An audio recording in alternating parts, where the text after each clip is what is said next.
Assalamu alaikum wa rahmatullahi wa barakatuhu. Here we are back again in the world of multi-dimensions.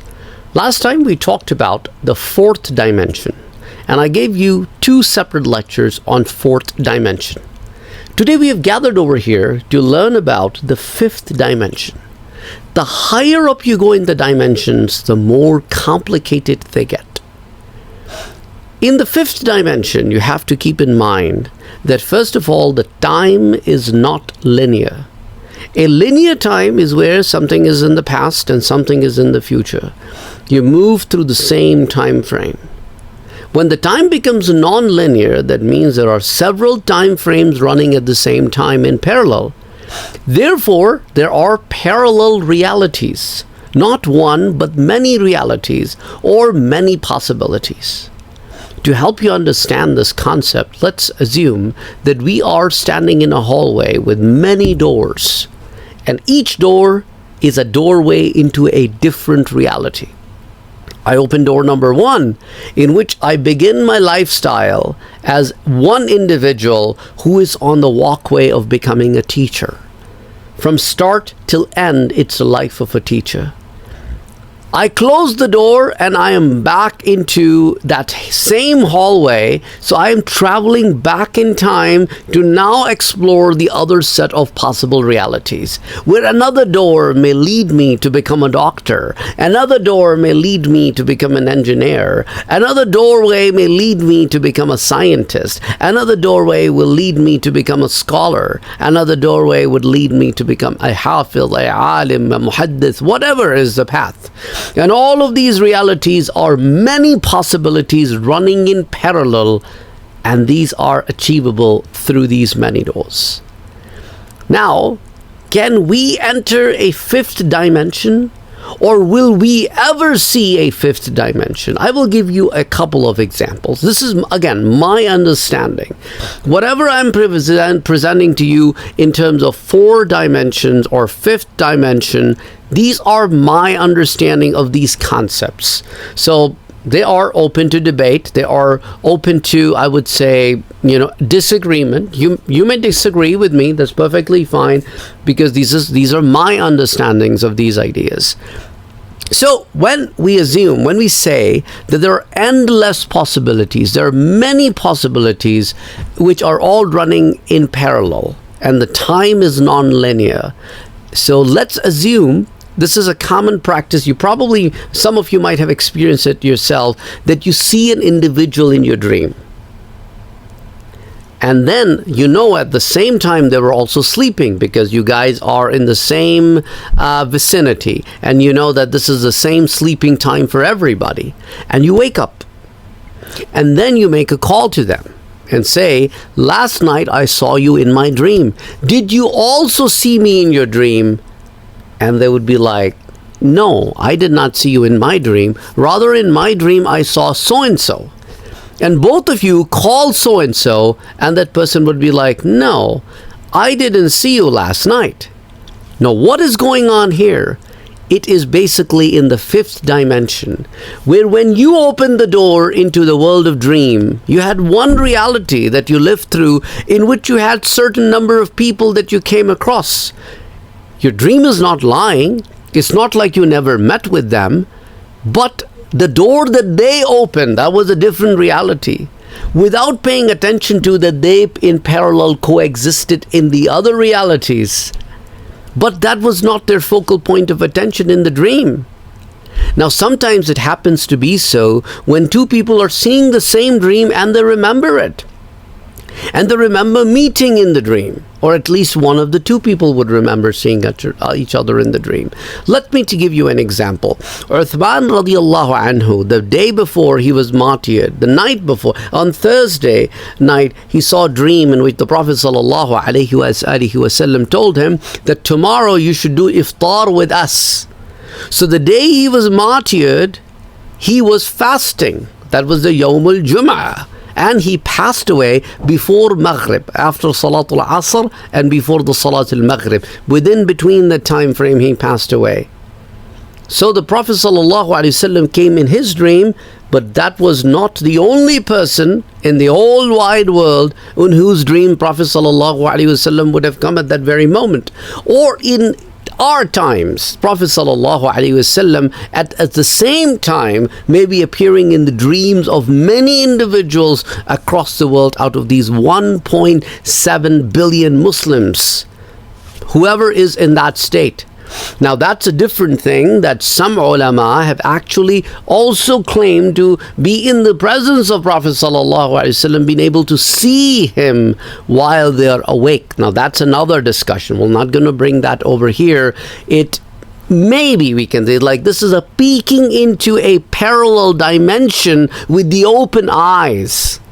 I think we can bring that perspective here, but to go into the details, like Imam Suyuti rahimahullah has claimed to have seen the Prophet ﷺ in this awake state over 70 times.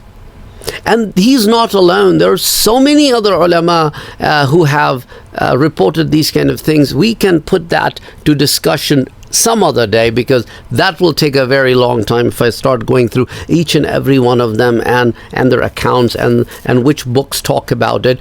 So this is a peek into a dimension where things are existing in parallel, where you have one experience and somebody else may get a different experience, while all realities coexist at the same time. If you look at the story of Imam al-Busayri rahimahullah, who wrote Qasida Muhammadiyya, which you know by the name of Qasida Burda.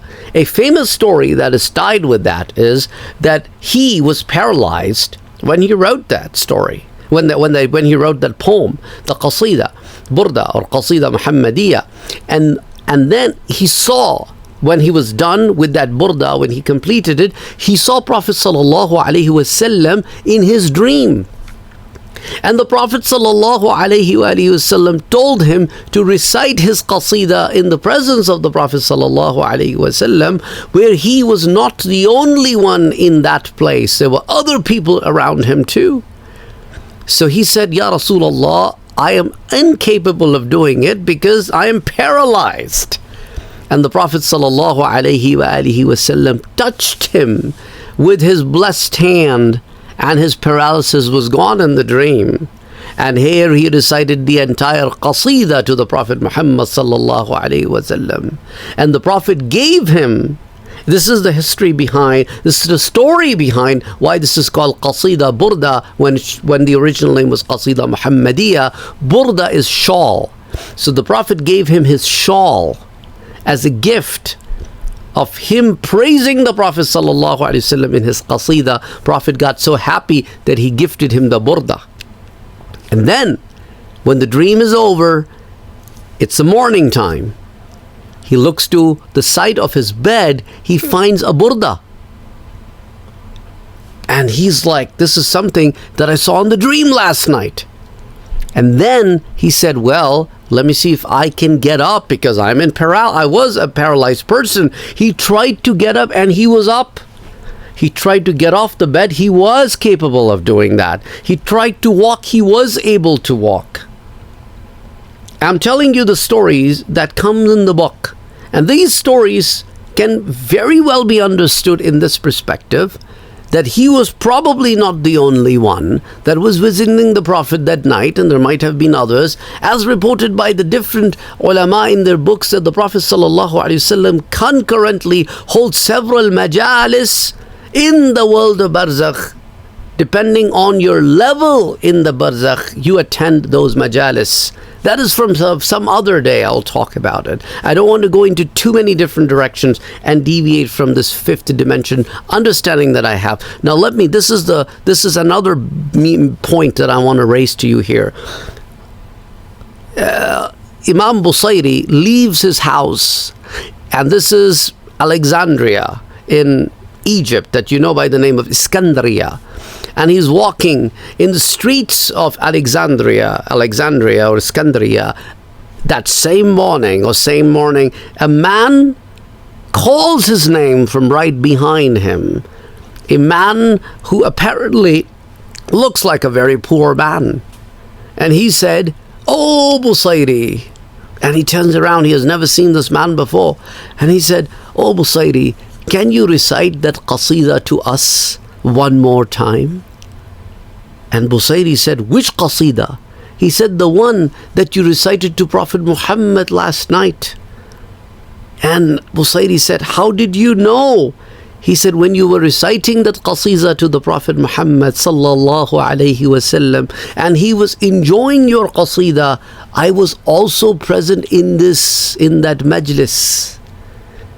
And I was also there in the back rows, and I remember you. Allahu Akbar. Allahu Akbar, Allahu Akbar." So these are the kind of things, to my understanding, are the things of the fifth dimension. Let me give you one more thing that could, to my understanding, is of the fifth dimension based on what we have understood here, is the hadith I gave you yesterday in a different context. I gave you a lecture yesterday about the reward for the parents who have lost a young child. What will they get in the life hereafter? In that I gave you a hadith of a man who used to visit Prophet Muhammad sallallahu alaihi wasallam with his young boy. And the Prophet sallallahu alaihi wasallam asked him, and he said, "I love my boy. I love him so much. I love him more than anything." And then the Prophet sallallahu alaihi wasallam noticed one day that the boy was not coming to the masjid anymore. So he inquired about the boy, and everybody told him that the boy had passed away. And the Prophet called this man, and of course he was grieving, he was in sorrow. And the Prophet sallallahu alaihi wasallam said, "Wouldn't you happy that on the day of judgment, whichever door of the Jannah you would like to enter from, you will find your child waiting for you on that door to open it for you to enter through." So parallel realities. At the same time, the same kid will be on all the doors of the Jannah. Whichever door he wishes to enter through, that child will be there. Subhanallah. Subhanallah. This hadith is reported by Imam Nasa'i, hadith 1867, and then Imam Ahmad ibn Hanbal, hadith 15,595. Another example, let me give you, of the fifth dimension, probably may help you understand. Prophet Muhammad sallallahu alaihi wasallam saw Musa alayhi salam when he was going for al-Isra. If you remember the story of Al-Isra and Al-Mi'raj, he's going for Al-Isra and he sees the Prophet Muhammad, sees the Musa alayhi salam. Qama, he was standing in his grave and he was praying. He was in the state of praying when the Prophet sallallahu alaihi wasallam was traveling on Barzakh with Jibreel alayhi salam. When Prophet Muhammad sallallahu alaihi wasallam reaches Masjid al-Aqsa in Jerusalem, Musa alayhi salam is present there to be behind Prophet sallallahu alaihi wasallam when Prophet Muhammad is leading the salah. He's there praying behind the Prophet sallallahu alaihi wasallam in that salah. And when the Prophet Muhammad reaches the sixth sky, Musa alayhi salam is already there. And the Prophet Muhammad is meeting Musa alayhi salam. He is in the grave praying. In parallel, he is on the sixth sky, enjoying the heavens. And at the same time, he met the Prophet Muhammad in Jerusalem, where Prophet sallallahu alaihi wasallam led the prayers for all the prophets and all the messengers. That's why he's called, the Prophet Muhammad is called Imam al-Anbiya'i wal-Mursaleen, the Imam of all the prophets and the messengers. I mean, to my understanding, these things makes a lot more sense when we look at it from this perspective. Again, Allah knows best. I hope you would have enjoyed today's lecture as well. We'll catch you next time when we transition to the sixth dimension. Assalamu alaikum.